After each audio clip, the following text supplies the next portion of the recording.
Hey y'all, welcome to my channel, Bodaciously Seasoned. This is my first video, and before this, dies down too much, I wanted to just give my opinion about the Shannon Sharpe situation and what's going on with him. It's a lot of things that we could say about what has conspired with Shannon Sharpe and um, this young lady. I think it runs a little bit deeper than just her being quote unquote um, barely legal. What they say, they met at the gym when she was 19. And the more I thought about that, I was like, okay, they met at the gym when she was 19. How we know? How do we know if she was planted at that gym? We don't really know that. All we know is they met at a gym when she was 19 years old. Now, on average, everybody would say, well, if she told him that she was 19, that should have stopped him right there. Yeah, it should have. But a person of his caliber, a person of means, a man of means,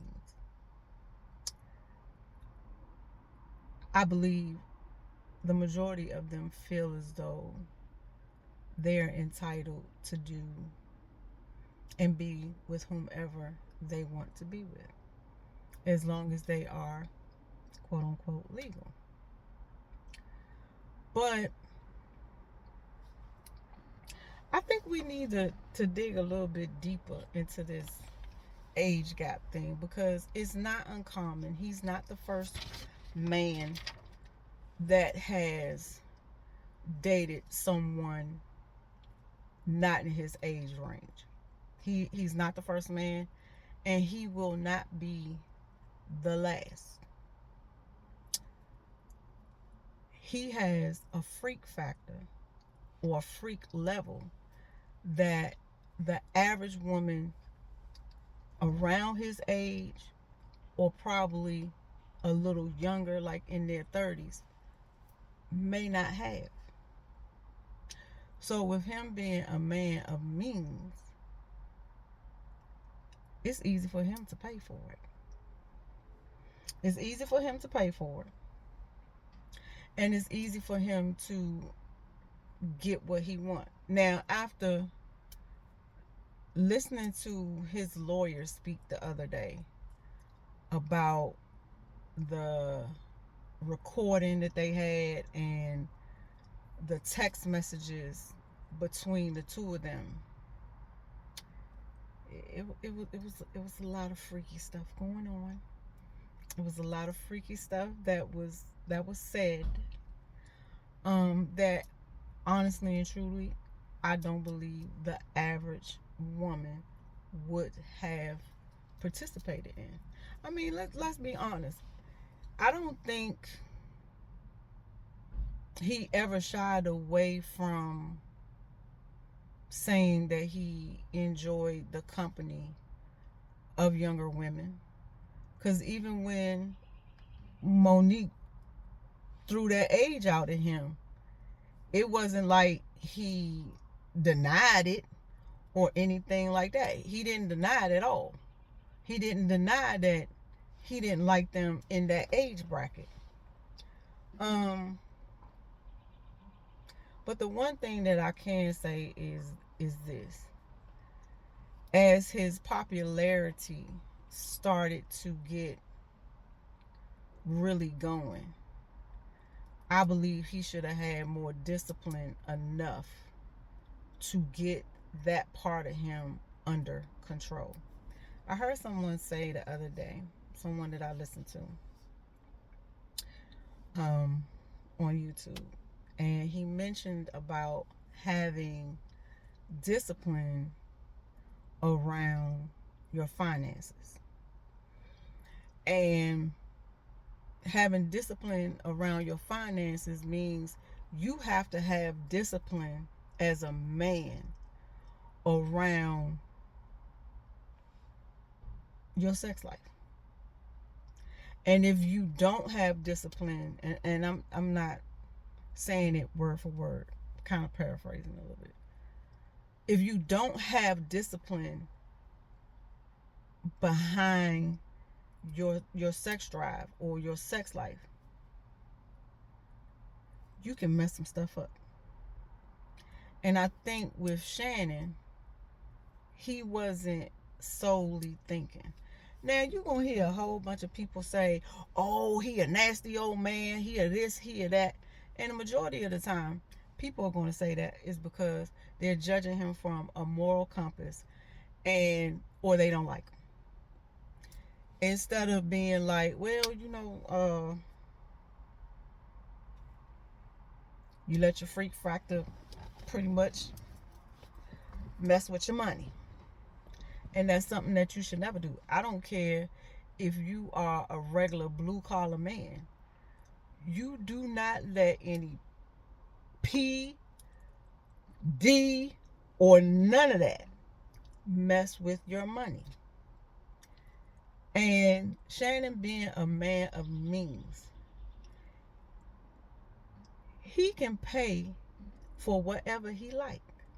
And it sounds to me like he was paying for what he liked. They were doing a lot of role play. Not only were they doing role play, they were doing race role play, which can be dangerous, can be very dangerous. Because in the lawsuits that they read, or no, the text messages that they read, or was it the lawsuits? They used a lot of buzzwords: power dynamic, and aggressiveness, and there's a couple of other buzzwords that they use that they've been using for quite some time now. So now to me, they just have become buzzwords. And when I heard the recording with them talking, to me, when they were talking, he was very like calm in his response to her in whatever she was saying. And when he said, "Oh," and I'm paraphrasing, I might be saying it wrong, well, it is what it is, he sounded disappointed, like a little lost puppy, like a kid that wasn't going to go to the place that he was promised to go. And I heard that tone in his voice. And she sounded like she was just sitting somewhere just really relaxed. But she said a word, manipulate. And it pushed a button. And she said it again. And that's when he was like, said the choking thing. So I don't know if that word for them is like what you call like a safe word when you into that. And I hope I can say this, the BS play. And when you into that type of fun.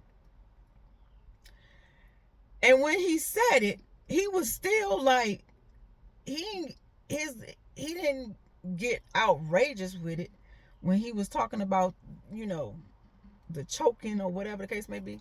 But when I listened to that, I was like, oh, y'all role playing. But she said a word that she said before that would push a button. And that button could have been where he would do something more and it be pleasurable. I'm just thinking. I'm just thinking. Now, I'm not gonna sit here and deny that I'm not an admirer of Shannon Sharpe's show. I enjoy watching him and Ocho. But this thing here that just came out, I'm really not surprised about. Because for one thing, when Monique told him he needed to find somebody his age, he didn't bat an eye. He didn't back down and deny that wasn't his get down. He didn't say any of that. He did not say any of that. He just didn't. He what you mean, and giggle like a little schoolboy. So I'm not really surprised about it. Now, what I am surprised about is he didn't clean this up. And what I mean by clean this up is he didn't like put people on pause, because he got all of this stuff going on. And it goes back to the discipline part of your sex drive, being disciplined. So he wasn't thinking along those lines. I truly believe that he was just thinking, okay, well, I'm gonna still do what I do, but these opportunities are coming to me. But he wasn't thinking. No, he wasn't thinking. The race play thing is bad, because it just, when you add that element onto the barely legal element, and your business is just out in the street, people just looking at you like, oh, you just a dirty old man. And in some people's eyes, he is, because they're looking at it from a moral compass. And you're going to get that. You're going to get that on average. I guess my biggest problem with that is too, and when we get down to the young lady and we talk about the barely legal part, I think people forget the days and times that we live in now. We are in an internet era. There's a lot of things on the internet that we consume. And when you say barely legal, this ain't your average barely legal no more. This is not your average barely legal. It is not. And they were saying, and the word manipulation, that's a buzzword too. Because of course people are going to say, oh, well, he's a man of a certain age, so he should know better. And they use the power word. I had to roll my window down in the car. They use the power word, right?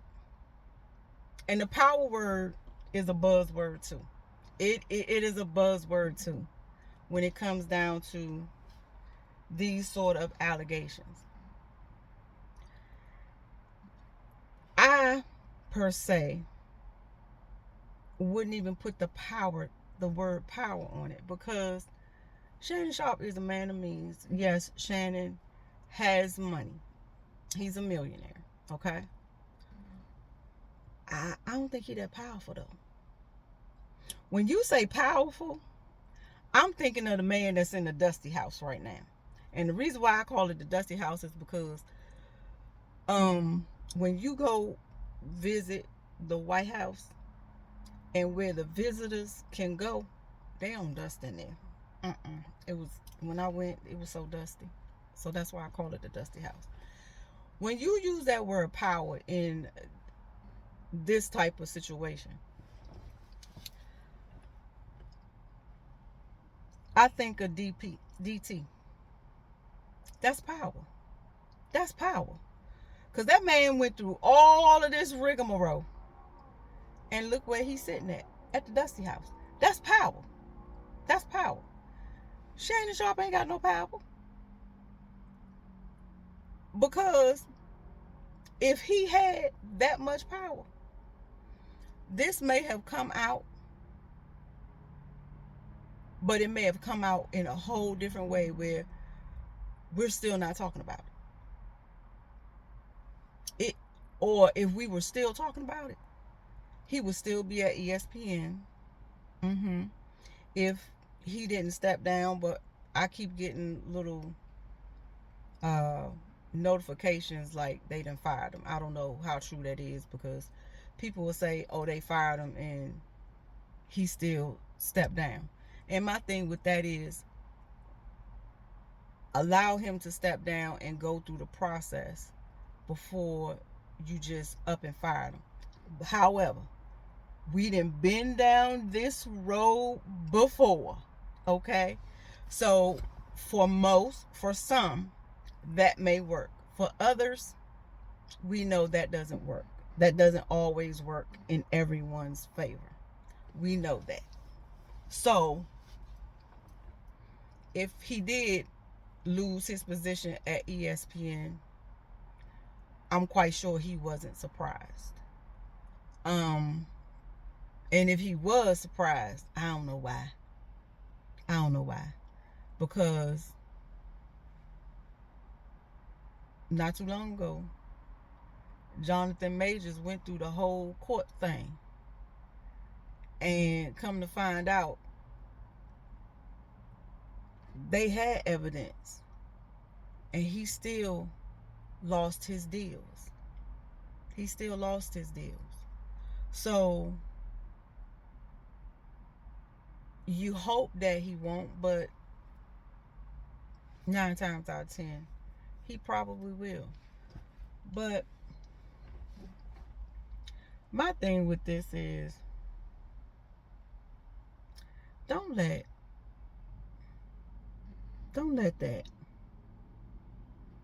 your bottom half mess with your paper.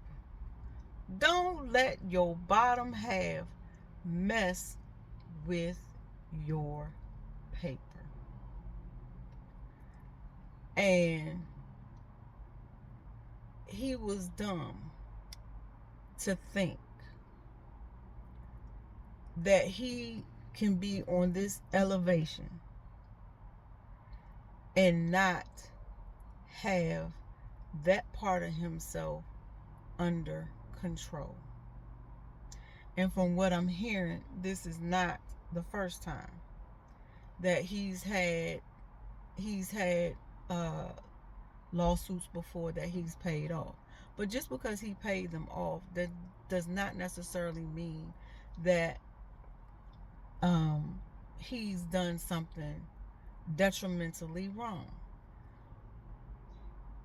For the average person looking at this, you probably don't have Shannon Sharpe's money. So most people are going to say, oh, well, if he paid them off, he's guilty. That's not always the case. It's probably best to pay them off to cover what you have built, to salvage what you have built, instead of going through the rigmarole of being embarrassed and losing what you have built. It's easier for them to have a civil suit. It's easier for them to do that, because we already know he's going to get judged in the public eye. And if they do go to court, everybody that has a telephone, internet, a TV, then heard about this whole situation. So it's going to literally be hard for anybody to sit on the jury stand and say he's not guilty.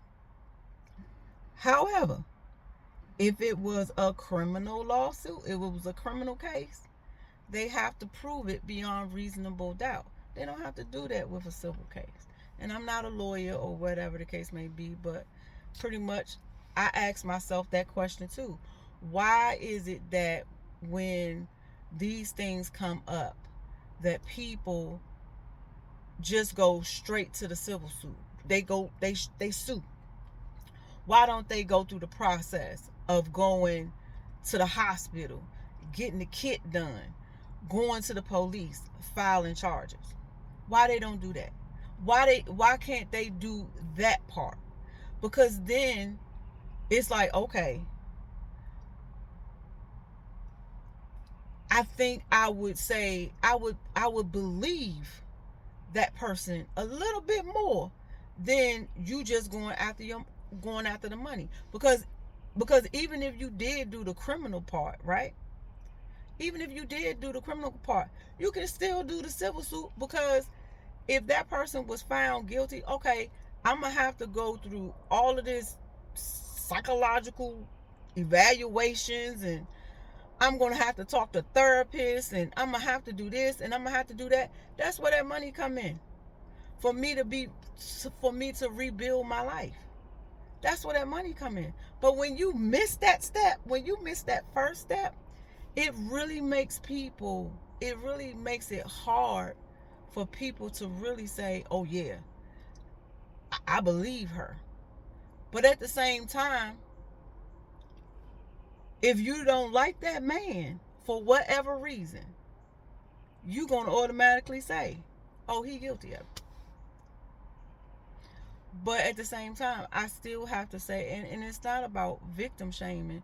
It's like, isn't that the proper protocol? If you're saying somebody SA'd you, that would be the proper protocol. Not, oh, I'm just going to go call this lawyer. And he's a popular lawyer. He's in the public eye. It makes me ask that question. And I know people have probably said that, but it's easier. Because 9 times out of 10, you are going to be tried in the public. And if this goes all the way to court, he was trying to get it to not to come out. But once that big deal hit, she was like, oh no, I want more money.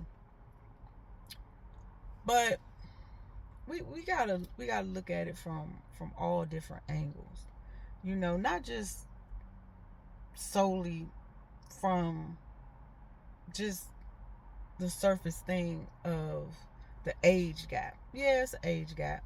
This man ain't ever said, and I've watched Nightcap, and I enjoyed watching Nightcap to hear their stories, whether it's about football or whether it was about something that they dealt with in life. And it was a couple of times where he said, women left him because they couldn't deal with certain things about him. They couldn't deal with it. So I'm quite sure his freak factor was part of it. I am quite sure his freak factor was part of it. He has a high freak factor. And this ain't something that just happened in his 50s. He is an athlete. He's a professional athlete. Women throw themselves at him all of the time. And once you get at a certain stature in life, that ain't going to stop. That is not going to stop. They are going to try to see what they can get from you if they are in that mind frame. If they're in that mind frame where I want to go meet this baller because I'm trying to get knocked up and be paid for the rest of my life, they're going to get what they want. Why? Because there's no discipline behind their sexual nature. They don't have no discipline behind their sexual nature. So it's easy for them to get got. This is not the first time this has happened. This is not the first time this has happened. It's unfortunate that it happened to Shannon. It's unfortunate. It's unfortunate for the young lady's business to be out in the street. Because from my understanding, she had a for only fans page. I'm probably saying that. I always say that right. I don't know why. Did I say that wrong? I probably did. But she had a for only fans page or whatever. So she had a little business going on. And after listening to the lawyer the other day, he said something about when he was visiting her, Shannon had to go through like four levels of security. So I'm like, okay, 4 levels of security. That means she was living someplace that, it just wasn't your average apartment building. She was living somewhere with, she had to pay. So if her for OnlyFans page is paying her like that, and she dealing with somebody of his caliber, oh yeah, he paying. And according to them text messages, he was giving up the money. He giving up the money to get the pleasures that he want, that he like, that he into. So what we really mad at is, are we really upset because she's barely legal? Because this is not surprising. This is not surprising. This really isn't surprising. And like I said, if you listen to some of the stuff that he would talk about, him and Ocho on Nightcap, he would tell you bits and pieces of the things that has happened to him or that he's experienced in his life and in his career. And if you put two and two together, you'd be like, oh, okay. And when Monique sat down and talked to him and she threw out 26-year-old, he ain't denied it. He ain't like that age bracket. He did not deny it. And when Cat Williams said what he said, he really didn't deny that wasn't him. That wasn't his get down. He really didn't. He really didn't.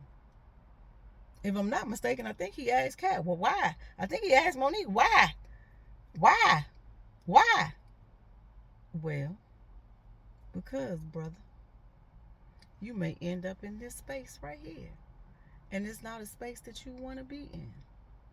Because as far as I'm knowing, and I don't know a whole lot, other than what I've heard him say on Nightcap about his career. I haven't followed him throughout his, career or whatever, but I've never heard him being in the public eye over no scandal like this. Now, do I believe it's a shakedown? Yeah, I do. I believe it is. I believe it is. Do I believe he's going to be fairly treated? No, he's not. He's not. He gonna get clowned. He done been clowned. He done been judged. And on top of that, there was some jealousy that played a part in this as well. Because remember, he had the little thing with the internet. And this young lady, she mentioned that. She mentioned that. So she was jealous about that. Regardless of the fact if he not claiming to be her boyfriend. He didn't claim that she was his girlfriend or anything. But she was jealous that Michelle got some shine. And she didn't. So that played a part in it too. We could say all day long, oh, he was manipulative and he has power and he have this and he have that. But it's a lot more going on to this than what we know. We all judging from a moral compass. That moral compass stems from the barely legal thing. Something that I never seen him really deny. But that was my 2 cents on the whole thing. Thanks for watching. Rate, comment, and subscribe. And I hope you come back. This channel is new, and I just want to have conversations about what's going on in life, just uplift, you know, just what's happening, just having conversations, talking about digging deep in some stuff, because sometimes, we don't we look at certain things and we just do the surface thing, and sometimes it's more than what you see on the surface. You just gotta take a deeper dive. But I just want to thank you for stopping by my channel, and I hope to see you again. Let's do this again, because this was fun. All right, now, thank you for visiting Bodacious this season. I'm your girl, LaShawn Latisse. Bye bye.